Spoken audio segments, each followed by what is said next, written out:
태풍 오고 홍수 나고 산불 나고 재난 나고 전쟁 나고 경제 위기 오고 온 세상이 요동치고 우리 삶도 그래서 뿌리째 흔들리고 있는 듯합니다.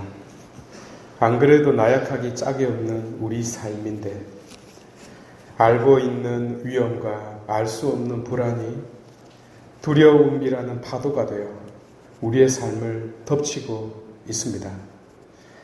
이럴 때 말 한마디라도 잘못하면 사단이 나죠. 참 세상 살기 만만치 않네요. 그렇지만 삶은 지속되지 않습니까? 어쩌겠습니까? 살아남아야죠. 오늘은 이 비결에 대하여 곧 나약한 우리가 흔들리는 삶 속에서 힘을 얻을 수 있는 비결에 대하여 말씀을 드리고 싶습니다. 도움이 될지 모르겠네요. 고기 잡던 제자들이 거의 죽기 일보 직전입니다. 거센 풍랑을 만났기 때문입니다. 풍랑이 무엇입니까? 글자 그대로 흔들리는 발판입니다. 우리 삶의 자리를 여실히 보여주고 있다 하겠습니다. 그런데 파도만 우리를 흔들리게 합니까? 나는 고요히 있고 싶은데 아내가 와서 아침부터 시비를 겁니다. 오늘 저녁에 술 먹고 들어오지 말라고요. 아침에. 그리고 자기는 계모임 있다고 하면서 술 한잔 걸치고 옵니다. 짜증이죠. 이 자리 한번 들여다보실래요? 삶의 자리가 흔들리는 것과 짜증나는 것은 비례합니다. 왜냐하면 짜증은 예측하지 못했을 때 발생하기 때문입니다. 그러면 삶이 흔들리게 되거든요. 그런데 이 짜증은 어릴 때부터 경험하게 됩니다. 우리 엄마들 아이 젖뗄 때 어떻게 뗐습니까? 계속 젖달라고 아이가 오잖아요.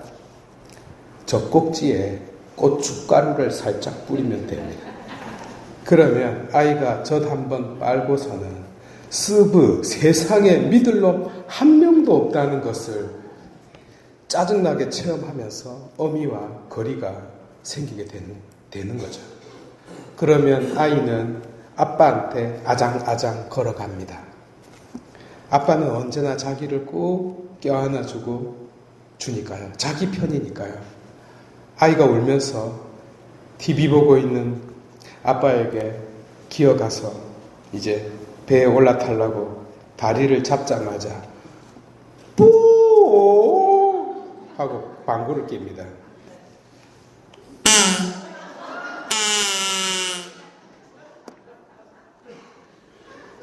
소리에도 놀랐지만 냄새가요. 그 대장 썩은 데서 나는 그 냄새 있잖아요. 스컹크 형님이 울고 갈 그 냄새를 아이가 직통으로 맡습니다. 그러면 거의 기절해서 눈물도 안 나와요. 아이의 뇌는 엄청난 충격을 받습니다. 삶의 근원이 흔들려요. 이제 어디로 가요? 흥부가 기가 막혀.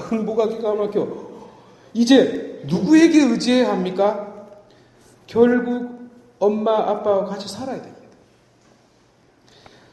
이제부터 순환의 길을 걸어야 합니다. 엄마는요, 고춧가루만 뿌리는 게 아니고요, 우유에다가 소금까지 뿌려요.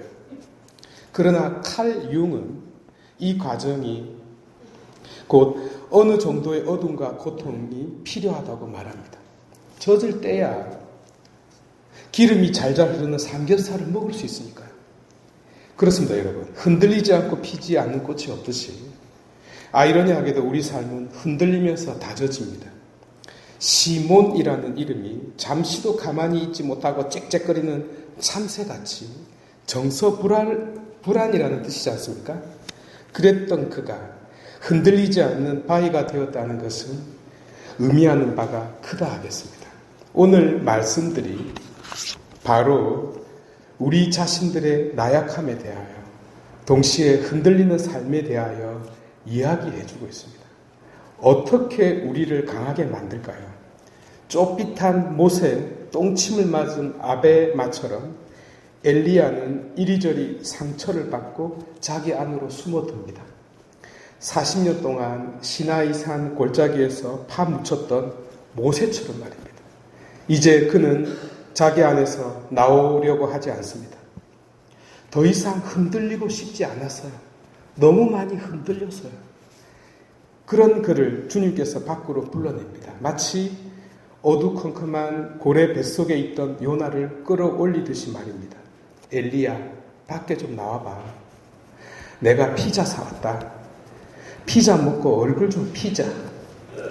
이렇게 외로운 그에게 관심을 주면서 주님은 삶의 용기를 불어넣어 줍니다. 복음은 한 단계 더 깊이 내려갑니다. 해가 지고 새벽이 올 때까지 제자들은 주님과 떨어져 있었어요. 그런데 폭풍과 몰아쳐서 죽기 일보 직전에야 나타났습니다. 무슨 뜻이죠? 몸으로는 떨어져 있었으나 당신의 시선은 제자들과 떨어지지 않았다는 뜻입니다. 언제나 우리를 향하고 있었습니다. 믿음이 우리가 하느님을 바라보는 것인데 반대로 그분이 우리를 바라보고 있네요. 아이 손을 꼭 붙잡고 있는 엄마처럼, 그래서 그 손을 결코 놓지 않는 엄마처럼 그분이 우리의 손을 꼭 붙잡고 놓지 않고 있네요.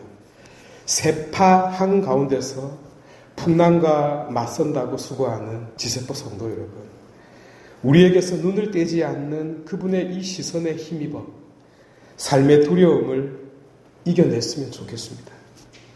그리고 우리 자신의 나약함을 다시 생각해 보았으면 좋겠습니다. 산에서 내려오다 넘어지면 나를 업어줄 수밖에 없듯이 사실 우리의 나약함이 그분을 나에게 부르고 있음을 잊지 않았으면 좋겠습니다. 이 시선을 느끼는 것이 흔들리는 삶 한가운데에 우리가 중심을 붙잡을 수 있는 비결이라 믿습니다. 모두 일어나셔서 신앙 고백합시다.